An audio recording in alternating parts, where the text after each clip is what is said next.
Hi there, I'm Kris, Oldland, Editor-in-Chief of Field Service News. I was recently asked to take part in a webinar with ServiceMax, where we looked at some of the findings of our research into IoT, Servitization, and the impact it's having on field service. You can find links to download the full webinar just below. I was joined by Patrice Eberline from ServiceMax, Vice President of Transformation on a global basis. And it was a really fascinating debate as we looked through a number of the different findings of the research project that we did ourselves, and also compared these to some of the case studies that ServiceMax have recently promoted of companies that they've worked with on helping them on their IoT journey. There was also a lively interactive debate at the end of the session, and that's what we've got here as a short sample for you to show you some of the conversation of the webinar.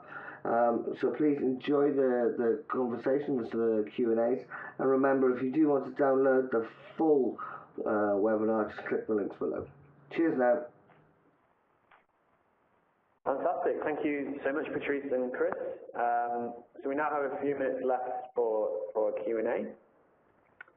So the questions have been coming in as you've been presenting. The first one is, if you were to do the same research in 5 years, what do you think, what would be your predictions? Yeah, I can, I'll definitely jump on that one. A number of predictions. First of all, I think that we would find that the adoption and embracing of IoT will be just skyrocketing. We'll see that hockey stick, if you will, as everybody looks to adopt it as appropriate for their particular vertical, et cetera. I think that the reason for the hockey stick and the speed of adoption will be that, you know, every additional percentage point of value you can offer your customers is that much more effective in creating those long-term relationships, those long-term annuity streams that we all are striving for. And because at our core, we're a pretty competitive kind of group of folks, we're trying to eke out that market share. I would also say that I would expect some of those percentages across the board on how it's impacting other business units to be much higher as we see the effect and the impact of the service organization on other business units and on the company's bottom line. So I would expect to see that chart go up quite a bit as well. Sure. From my point of view, I think in 5 years we'll be essentially with IoT, we'll be having the conversation we're having now about mobility. In case of, you know, we've seen the revolution happen, and it's a shock. Somebody comes to my office or somebody comes to my front door if I'm at home to see somebody carrying paper around. You know, we expect service engineers to be mobile now, and I would imagine in 5 years we expect service to be proactive. We expect service to be, you know, it'll be quite rare that we have to pick up the phone and say, my dishwasher's broken. Maybe not 5 years, maybe that's 10 years away, but I definitely see that's a shift that's coming, and we'll be very much on the path to that in the next 5 years. Fantastic. And we've just got time for one more. This is a great question. I know, Patrice, you're very passionate about this. What impact do you see IoT having on the skill set requirements for field service technicians? Can they be less skilled, or will they have to be more skilled? What does this mean for hiring practices and labor costs?